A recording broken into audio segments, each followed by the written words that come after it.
એની ભૂલો અને એના સારા કામ અને એને શું કરવાનું, આ ત્રણ બાબતો શીખવાડે છે. એક તો ધ્યાનથી સાંભળજો. મોડસદ મળીને આજે બાઇબલ જો પક્કીકરણમાં આપણે વાળાઓ જવું છે તો એ મંડળીઓની અમુક બાબતો આપણી મંડળીમાં ચાલી રહી છે, એને ધ્યાનથી સાંભળીએ. પ્રભુનો દૂત એ મંડળીઓને એ પ્રમાણે કહે છે, હું તને ઓળખું છું. પહેલા આપણા સારાવાના ઈશ્વર જાણે છે. બીજી વાત, ઈશ્વર આપણી ભૂલો જાણે છે. હાલેલુયા. ત્રીજી વાત, એ ભૂલોમાંથી કઈ રીતે બહાર નીકળવું એ પણ વાળાઓ મને તમને ઈશ્વર શીખવવા માંગે છે. આજે પક્કીકરણમાં જે 7 મંડળીઓને પ્રભુએ કીધું પત્ર લખ્યાને દૂતો દ્વારા એમને કહેવામાં આવી. એ મંડળીઓ પૃથ્વી પર હતી પણ એમની ભૂલો કહેવામાં આવી. એના માટે પક્કીકરણનો 3જો અધ્યાય એની 14મી કલમથી વાલાઓ કોઈ પણ મળે એ ઉભા થઈને વાંચવાનો પ્રયત્ન પક્કીકરણનું પુસ્તક તેનો 3જો અધ્યાય મારા પાન નંબર પ્રમાણે 245 અને 14મી કલમ. લાવદીઓની મંડળીના દૂતને લખ કે જે આમીન છે, જે વિશ્વાસુ તથા ખરો સાક્ષી છે, જે દેવની સૃષ્ટિનું આદિકરણ છે, તે આ વાતો કહે છે. તારા કામ હું જાણું છું.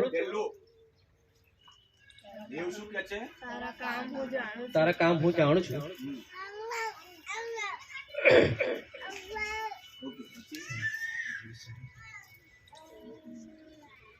તું સૃષ્ટિ આદિકરણ એ વાતો કહે છે કે તારા કામ હું જાણું છું. તું ટાળો નથી તેમ ઊનો પણ નથી.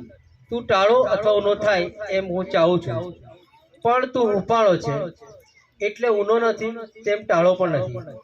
માટે હું તને મારા મોંમાંથી થૂકી નાખીશ. તું કહે છે કે હું ધનવાન છું, મેં સંપત્તિ મેળવી છે અને મને કશાની ગરજ નથી. પણ તું જાણતો નથી કે તું કંગાળ, બેહાલ, દરિદ્રી, આંધળો તથા નગ્ન છે. એ માટે હું તને એવી સલાહ આપું છું કે તું ધનવાન થા. માટે અગ્નિથી શુદ્ધ કરેલું સોનું મારી પાસેથી વેચાતું લે અને તું વસ્ત્ર પહેરે ને તારી નગ્નતાની બોલો. આજે હું ને તમે પક્કીકરણમાં લખવામાં આવેલી ભવિષ્યવાણીઓ કે ઈશ્વર મને તમને લેવાને માટે આવવાનો છે. પસ્તાવો કરો, કેમ કે દેવનું રાજ્ય નજીક છે. હાલેલુયા. અને એ રાજ્યને માટે વાળો મારે તમારે કેવી તૈયારીઓ કરવાની છે એ બાબતો પક્કીકરણ તમે જયારે ઘરે બેસો ત્યારે 7 મંડળીઓ વિશે વાંચજો. ત્યાં મંડળીઓની વિશે જે લખવામાં આવ્યું છે અહીંયા પણ વાલાઓ એ લાઉદિકીયાની મંડળી એવું કહે છે, તારા કામ હું જાણું છું. હાલેલુયા. તારા કામ હું જાણું છું.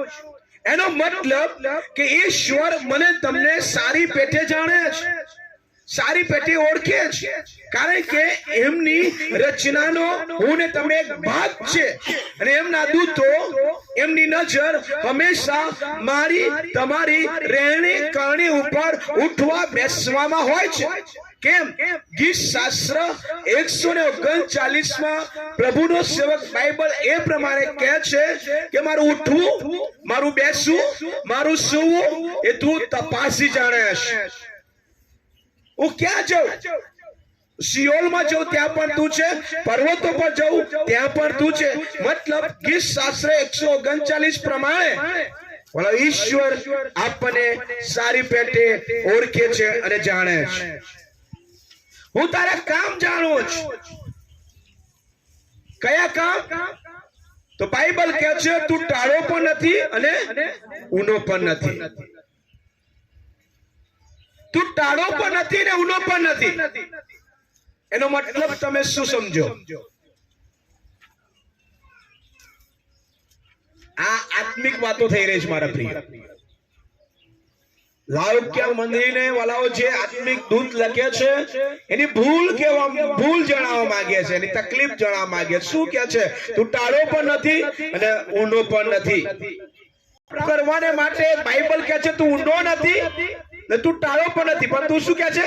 હુંફાળો થા. કેવો થા? હુંફાળો. મારા પ્રિય જુઓ, હું જ્યારે ગરમ પાણી નાહવાને માટે લઈએ છીએ ત્યારે એક જગ જો ગરમ પાણી હોય તો એને ઉફાળું કરવા માટે કેટલા પાણી જગ નાખવું પડે? ડબલ કરવું પડે. કેટલું કરીએ? ડબલ કરવું પડે. અડધી ડોલ આપણા કુટુંબે પાણી આપી છે તો તમારે ડોલ આખી ભરાઈ જશે. ત્યારે તમારે પાણી ઉફાળું થશે, તમારે નાહવાને યોગ્ય પાણી થશે.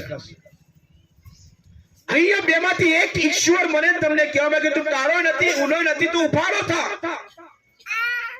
હું જો પ્રભુ ઈસુ ખ્રિસ્ત પર વિશ્વાસ કરું છું તો વાલાઓ ને સ્વર્ગમાં જવાને માટે દહીં અને દૂધ, ઊનો અને ટાળો નહીં ચાલે. મારે એક પાક્કો નિર્ણયની સાથે મારે પ્રભુની ભક્તિમાં આગળ વધવું પડશે, એના સામર્થ્યમાં વધવું પડશે, એના પરાક્રમમાં વધવું પડશે. અને એ છે તું ઉફાળો થા. તું એક વિશ્વાસ પકડ, ઈસુ ખ્રિસ્ત પ્રભુ છે અને એની પાછળ ચાલવાને માટે મારે નાઉનો બનાવો. એક પ્રાર્થના કરવાની વાતો ઈશ્વર આજે મને તમને શીખવાડી રહ્યો છે. જો હું ઊનો રહ્યો તો પણ ફેંકી જઈશ, અને હું ટાળો રહ્યો તો પણ ફેંકી જઈશ. હું પ્રભુ ઈસુ ખ્રિસ્ત પર વિશ્વાસ કરું છું એટલે કરું છું. એના માટે મારે સતાવણીનો સામનો કરવો પડે, એના માટે મારે દુઃખ સહન કરવું પડે, એના માટે મારે ગાળો સહન કરવી પડે, એના માટે મારે જેલ જવું પડે, એના માટે મારે ભૂખ્યું રહેવું પડે, તો પણ હું તૈયાર છું. બોલો, બાઇબલના કયા પ્રબોધકો, બાઇબલના કયા સંતો પોતાનો હાથ પાછો રાખ્યો? કોણ પાછળ હટી ગયું સુવાર્તાને માટે? કોણ હટી ગયું એ દેવની પરીક્ષામાં પાર ઉતરવાને માટે? કોઈ નહીં. એ તૈયાર થઈ ગયા. હાલેલુયા. એ તૈયાર થઈ ગયા મારા પ્રિય. કેમ? એ ઊના નતા, એ ટાળો નતા, એ ઉફાળા હતા, તૈયાર હતા મારા પ્રિય. મારે પ્રભુના ઘરમાં જવું એટલે જવું, મારે એની આરાધના કરવી એટલે કરવી, મારે એની સાક્ષી બોલવી એટલે બોલવી. એ નાની હોય મોટી સાક્ષી હોય, પણ પ્રભુએ મારા કુટુંબમાં કાર્ય કર્યું છે, મારી સેવામાં કાર્ય કર્યું છે, મારા જોબમાં કાર્ય કર્યું છે, મારા ધંધામાં કાર્ય કર્યું છે, મારા બિઝનેસમાં કાર્ય કર્યું છે. એ વાલાઓ સાક્ષી એ મારા લાઈફમાં, તમારા જીવનમાં હોવી જોઈએ. એટલે માટે બાઇબલ આજે મને તમને લાઉક્યની મળી દ્વારા મને તમને શીખવાડવા, દેવના રાજ્યમાં કોણ જઈ શકશે? જે ઉફાળો હશે એ જઈ શકશે. બોલો, માણસ ક્યારે પ્રાર્થના કરી શકે? હું 3 વાતો તમને શીખવા માંગુ છું. માણસ ક્યારે ક્યારે પ્રાર્થના કરે? એક મુશ્કેલીમાં, પછી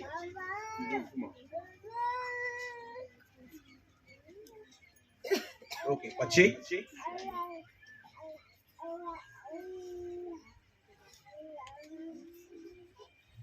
આભાર. ઓકે, હજુ છે કઈ? કોઈના માઇન્ડમાં હજુ કઈ? એમાંથી તેઓને પસાર થવું પડ્યું. અને માટે 3 પ્રાર્થના હું તમને આજે બાઇબલથી શીખવવા માંગુ છું. એક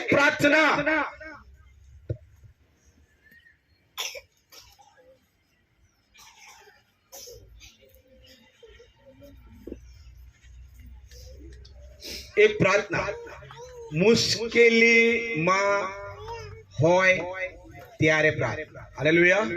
કોણે બાઇબલમાં કરી એવું ખબર તમને?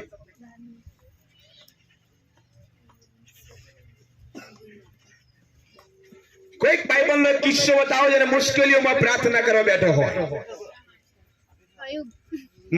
બોલો. બરાબર છે.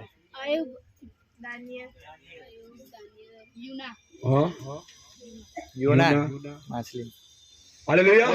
મુશ્કેલીના સમયમાં પ્રાર્થના કરનારો મારું કેરેક્ટર આજે એક છે. એ છે કોણ છે? યુના. હાલેલુયા. હાલેલુયા. બહુ ધ્યાનથી સાંભળજો, બહુ ધ્યાનથી સાંભળજો. યુના. પૂના નામ હતા હોય, યુના જ બાજુ. હાલેલુયા. યુનાને જ્યારે નિનવે જવાનું થયું તે પ્રાર્થનામાં બેઠો નહીં બેઠો?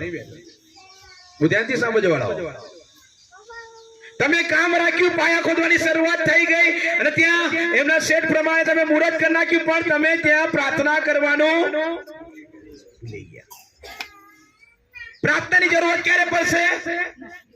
એ આવી નહીં હજુ પાયો ગોદવાનું ચાલુ જ. મુશ્કેલી આવી નહીં. મુશ્કેલી ક્યારે આવશે? ત્યારે રોકાઈ જશે. હાલેલુયા. બહુ ધ્યાનથી સાંભળજો વાલો. આજે તમારા લાઈવ 2024 ના આ શરૂઆતના દિવસોમાં હું એ તમને તૈયાર કરવા માંગુ છું કે 2024 હું કઈ રીતે આશીર્વાદિત થાઉં. 2024 માં મારું લાઈફ હું કઈ રીતે જીવું ઈશ્વરની સાથે કે જેથી મારા સપનાઓ સાકાર થાય. મેં જોયું છે પરિપૂર્ણ થાય અને ઈશ્વર મને આશીર્વાદ, આત્માના આશીર્વાદિત, ભૌતિક આશીર્વાદિત, શારીરિક આશીર્વાદ ઈશ્વર મને આપે. યોનાને જ્યારે નીનવે જવાનું કીધું ત્યારે એ પ્રાર્થના સાથે નહીં પણ દેવની વાણી સાથે નીકળી ગયો અને એમાં એને ભૂલ કરી એ તારસીસ જવાને માટે નીકળ્યો અને એને તારસીસના જહાજમાં આખી કહાની તમે સારી પેટે જાણો છો કે ત્યાં જહાજમાં તોફાન આવ્યું, વાવાઝોડું આવ્યું, પાણીના મોજા ઉછળવા લાગ્યા, અંદર પડવા લાગ્યા. તારસીસના મહેમાનો, તારસીસના મુસાફરીઓ ગભરાવા લાગ્યા. એમનો કિંમતી સામાન દરિયામાં નાખી દેવામાં આવ્યો. તો પણ જહાજ એ કંટ્રોલમાં આવ્યું. ચિઠ્ઠીઓ રાખવામાં આવી. એ ચિઠ્ઠીઓમાં મહારાજાનું નામ આવ્યું, યુનાનું નામ આવ્યું અને યુનાને જ્યારે પૂછવામાં આવ્યું કીધું હું બે જીવતા દેવની નજરમાંથી હું ભાગ્યો છું. મેં ભૂલ કરી છે. પસ્તાવો, ઉત્સાહી થા અને પસ્તાવો કર. અને પસ્તાવો કર્યો મારા પ્રિયો. પસ્તાવો કરો મને નાખી દો, મને નાખી દો. આ પસ્તાવો છે કેમ કે મેં દેવની નજરમાં પાપ કર્યું છે. એને નાખી દેવામાં આવ્યો અને નાખીને મારા પ્રિયો એના માટે માછલીની વ્યવસ્થા કરવામાં આવી અને માછલીના પેટમાં હવાલો મુશ્કેલીના સમયમાં યુના શું કરવા બેઠો? પ્રાર્થનામાં બેઠો.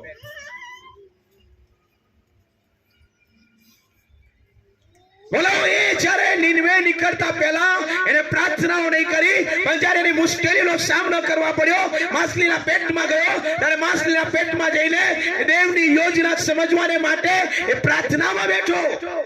અને પ્રાર્થના વાળો ગજબની કરે છે, ગજબની કરે છે. અને એ વાળો માફીની પ્રાર્થના છે, પસ્તાવાની પ્રાર્થના છે, કબૂલાતની પ્રાર્થના છે. એ પોતાનું હૃદય ઈશ્વરની આગળ ઠલવી દે છે, તૈયાર કરે છે પોતાની જાતને. માછલીના પેટમાંથી પણ સાંભળનારો મારો તમારો ઈશ્વર છે. હાલેલુયા. માછલીના પેટના પણ વાળો ઈશ્વર પોતાના કાન એ માછલીના પેટમાં પણ મારો સેવક યુના એ શું બોલી રહ્યો છે એને પણ સાંભળનારો. વિચાર કરો, ઈશ્વરના કાન એ માછલીના પેટ સુધી પહોંચી શકે. ખાલી અવાજ હોવો જોઈએ. હાલેલુયા. યુનાએ અવાજ કર્યો, યુનાએ પ્રાર્થના કરી. મુશ્કેલીના સમયમાં વાલો, મુશ્કેલીના સમયમાં વાલો મારે તમારે પ્રાર્થના કરવાનો સમય. જ્યારે પણ મુશ્કેલી આવે તમે રડશો નહીં, ઘરમાં ઝઘડા કરશો નહીં. તારા લીધે ધંધો ખરાબ થઈ રહ્યો છે, તારા લીધે મારી નોકરી છૂટી ગઈ, તારે ફલાણું ફલાણું ફલાણું પણ મુશ્કેલીમાં પ્રાર્થનામાં બેસો. આજે ગ્લોરીનો સમય જે ચાલી રહ્યો છે એ મુશ્કેલીનો સમય છે પણ એ સમયમાં ચિંતાઓનો વિષય નહીં, પ્રાર્થનામાં બેસવાનો સમય છે. હાલેલુયા. પ્રાર્થનામાં બેસવાનો સમય છે વાલાઓ. મુશ્કેલીમાં યુના પ્રાર્થનામાં બેઠો અને વાલાઓ ત્યાંથી એને હાથ મારવામાં આવી ને ઈશ્વરે વાલાઓ એની હાથ માછલીના પેટમાંથી પણ વાલો આકાશ પૃથ્વીનો બનાવનાર, માછલીને મોકલનાર, માછલીની રચના કરનાર ને માછલીને જે આજ્ઞા આપી એ ઈશ્વરે વાલાઓ એ યુનાનો અવાજ સાંભળ્યો. તમે કેટલા નીચે જતા રહો છો વાલાઓ? કયા ભોયરામાં જઈને પ્રાર્થના કરો છો? કઈ રૂમમાં જઈને પ્રાર્થના કરો છો? તમે બાથરૂમમાં રહીને પ્રાર્થના કરો છો? મહત્વ જગ્યા નથી, મહત્વ છે હાક. હાલેલુયા. મહત્વ છે હાક. તમે ક્યાંથી હાક મારો છો? તમે કામ કરતા કરતા પ્રાર્થના કરી શકો છો, ગાડી ચલાવતા વાળા પ્રાર્થના કરી શકો છો. તમારું હૃદય ઈશ્વરની સાથે વાળો મળેલું હોવું જોઈએ. મુશ્કેલીના સમયમાં યુનાએ પ્રાર્થના કરી. શું પ્રાર્થના કરી? એના યુનાના બીજા અધ્યાયમાં વાલો ફટાફટ વાંચીએ. શું પ્રાર્થના કરી? ગજબ શીખવા મળશે આજે. શું પ્રાર્થના કરી? હવે તે વખતે યુનાએ માછલીના પેટમાં પોતાના દેવ યહોવાની પ્રાર્થના કરી. તેણે કહ્યું કે મારી વિપત્તિને લીધે મેં યહોવાને વિનંતી કરી ને તેણે મને ઉત્તર આપ્યો. સિયોલના પેટમાંથી મેં બૂમ પાડી ને તે મારો સાથ સાંભળ્યો. સિયોલ. સિયોલ એટલે સિયોલ એટલે એકદમ ઊંડાણમાં વાળો એ માછલી એને કેટલી અંદર નીચે લઈ ગઈ છે એને નહીં ખબર. સિયોલ એટલે વાળો ગંધાઈ ગયેલું. એ માછલીના પેટમાં સ્મેલ હતી. એ માછલીના પેટમાં વાળો આંતરડા હશે. એના શરીરની રચના જે કરવામાં આવી એમાં યુના ફસાયો છે. સિયોલ જેવી વાળો એને અસર થઈ રહી છે. એટલે સિયોલ માંથી એ વાળો વિપત્તિમાં વાળો કાલાવાલા કરે છે.